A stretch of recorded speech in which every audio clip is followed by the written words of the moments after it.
आइए अब हम लोग समझ सकते हैं पीरियोडिक टेबल को। ठीक है, सबसे पहले समझते हैं कि जो परमाणु आकार है किधर बढ़ता है और किधर घटता है।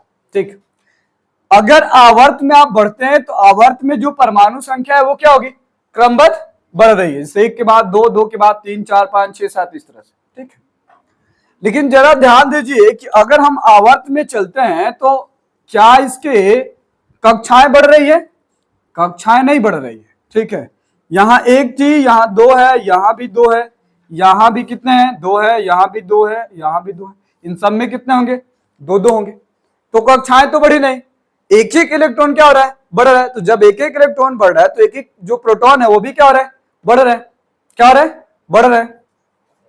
तो अब जरा ध्यान दीजिए कि ये अगर ये नाभिक है और यहाँ प्रोटॉनों की संख्या बढ़ती जाए और यहाँ इलेक्ट्रॉनों की संख्या बढ़ती जाए तो कौन ज्यादा मजबूत होगा, जो प्रोटॉन है उसकी संख्या क्या हो जाएगा, मजबूत हो जाएगा। जैसे एक उदाहरण के तौर पे समझें कि एक कक्षा में 8 छात्र हैं, कितने हैं, 8 छात्र हैं। ठीक है, और उसके लिए शिक्षक कितने हैं, 8 ही है ना, टोटल इलेक्ट्रॉनों की संख्या 8, तो प्रोटॉनों की संख्या भी कितनी, 8। अब जरा ध्यान दीजिए कि 8 के बाद ये 9 हो जाता है, तो यहां भी कितने हो गए, 9 प्रोटॉन हो गए। ठीक है, अब छात्रों की संख्या अगर यहाँ 10 हो जाए तो यहाँ कितने हो जाएंगे, 10। तो अब जरा ध्यान दीजिए कि जैसे जैसे टीचर बढ़ रहा है और एक छात्र पे छात्र बढ़ रहा है और एक टीचर बढ़ जा रहा है, तो प्रभाव क्या होगा, किसका प्रभाव ज्यादा होगा, टीचर का प्रभाव ज्यादा होगा। ऐसे यहाँ जो प्रोटॉन है इसकी प्रभाव क्या होगी, बढ़ेगी। तो जब प्रभाव बढ़ेगी तो इलेक्ट्रॉन किधर, नाभिक की ओर आएगा, किधर आएगा, नाभिक की ओर आएगा, जिससे आवर्त में बाईं से दाईं ओर जो परमाणु आकार है वो क्या होगा, घटेगा, क्या होगा, घटेगा। जबकि अगर हम वर्ग में चलते हैं, अगर हम वर्ग में ऊपर से नीचे आए तो हमारा जो कक्षा उसे क्या हो रहा है, बढ़ रहा है, क्या हो रहा है, बढ़ रहा है। एक था, दो हो गया, तीन हो गया, चार, पांच, छह, सात, इस तरह से।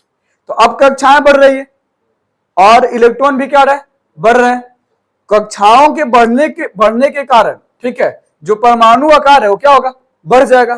क्यों, क्योंकि इसकी जो त्रिज्या है हर बार क्या हो रही है, बढ़ रही है, जबकि इनमें इसकी त्रिज्या बढ़ नहीं रही है। ठीक है, बढ़ नहीं रही है। तो ये तो बात हो गई किसकी, आकार की बात हमने किया कि जो परमाणु आकार है वो तत्वों का जो आकार है, परमाणु जो आकार है ऊपर से नीचे आने पर बढ़ेगा, जबकि आवर्त में अगर हम बाईं से दाईं तरफ जाएंगे तो क्या होगा, घटेगा, क्या होगा, घटेगा। चलिए, क्यों घटेगा ये भी कारण हमने आपको बताया। ठीक, आगे देखिए, अगर हम बात करें परमाणु द्रव्यमान की, किसकी बात करें, परमाणु द्रव्यमान की। ठीक, तो परमाणु जो द्रव्यमान है वो आवर्त में नंबर के हिसाब से 1, 2, 3, 4 जैसे जैसे बढ़ेगा नंबर, वैसे वैसे जो परमाणु द्रव्यमान है वो क्या होगा, बढ़ता जाएगा। ठीक है, मतलब हम कह सकते हैं कि जो यहाँ आवर्त दिए गए हैं, आधुनिक जो आवर्त है वो डायरेक्टली प्रोपोर्शनल टू क्या है, परमाणु संख्या डायरेक्टली प्रोपोर्शनल टू क्या, परमाणु द्रव्यमान। ठीक है, अगर परमाणु संख्या बढ़ता है तो परमाणु द्रव्यमान भी क्या होगा, बढ़ता जाएगा। वर्ग में अधिक होगा, अब ऊपर से नीचे जाए तो सीधा दोगुना हो जाएगा। एक था तो यहाँ 4 हो जाएगा। ठीक है, एक यहाँ मान लिया अगर इसका परमाणु जो द्रव्यमान है 1 है तो इसका परमाणु द्रव्यमान कितना हो जाएगा, 2। अगर इसका 2 परमाणु है तो इसका परमाणु द्रव्यमान कितना, 4, थोड़ा ज्यादा होगा, लेकिन आप इतना समझिए कि परमाणु संख्या बढ़ने के साथ साथ जो परमाणु द्रव्यमान है वो क्या होगा, बढ़ता जाएगा। ठीक है, चलिए, और भी हमने गुण को पढ़ा। हमने देखा कि जो ये टेढ़ी रेखा है, जो टेढ़ी रेखा पे कौन सा धातु, उपधातु है, क्या है, उपधातु है।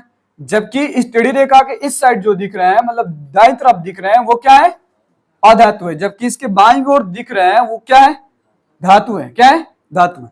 अब जो धात्विक गुण है, अगर हम दाईं से बाईं ओर आते हैं तो धात्विक गुण क्या होगा, बढ़ेगा। जबकि अगर हम बाईं से दाईं तरफ जाएं तो आधात्विक गुण क्या होगा, बढ़ेगा। क्या होगा, आधात्विक गुण बढ़ेगा। आवर्त में मतलब आवर्त सारणी में अगर हम दाईं से बाईं ओर आते हैं तो धात्विक गुण की वृद्धि होगी, जबकि आवर्त में बाईं से दाईं ओर जाते हैं तो आधात्विक गुण की क्या होगी, वृद्धि होगी। मतलब इसमें सबसे अधिक जो धातु है इस तरफ है। ठीक है, अधिक, उनकी जो गुण है धातुओं का वो सबसे ज्यादा है, धात्विक गुण जो है वो क्या है, सबसे अधिक।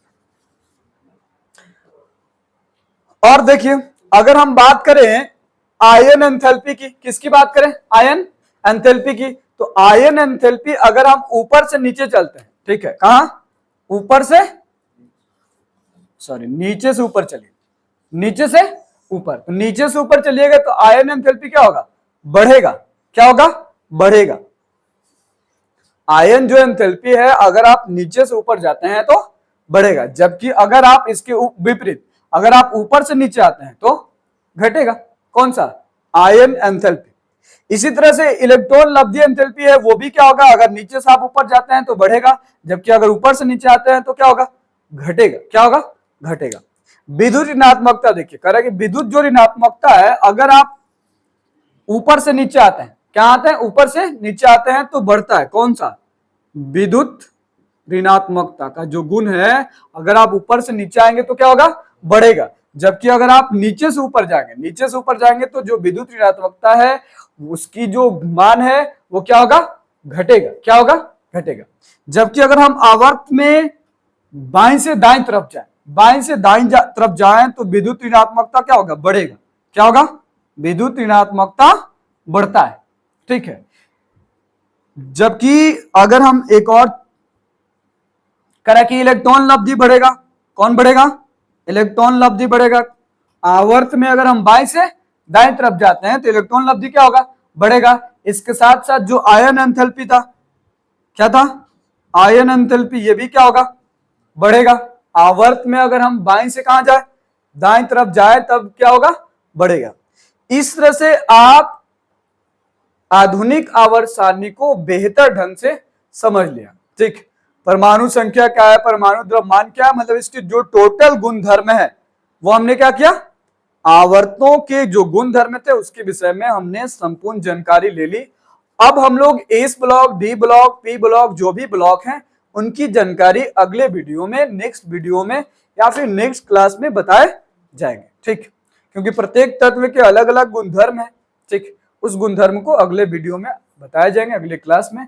ये भी एक वेरी इंपॉर्टेंट जो बेसिक क्लास था आवर्त का वो खत्म हो गया। अगर समझने के लिए आपको एक पार्ट 1 देखना होगा और फिर पार्ट 2 देखना होगा, हमारे चैनल पे मिल जाएंगे। अगर वीडियो आपको अच्छा लगे तो इसे लाइक कीजिए, सब्सक्राइब कीजिए और शेयर करना ना भूलिए अपने दोस्तों के साथ। मिलते हैं फिर हम लोग नेक्स्ट क्लास में, नेक्स्ट वीडियो के साथ। तब तक आप लोग खुश रहिए, पढ़िए और मेहनत कीजिए और रिजल्ट लाइए, अपना मार्क्स को और बढ़ाइए और बेहतर ढंग से साइंस को समझने के लिए इसे सब्सक्राइब जरूर कीजिए। चलिए, ओके।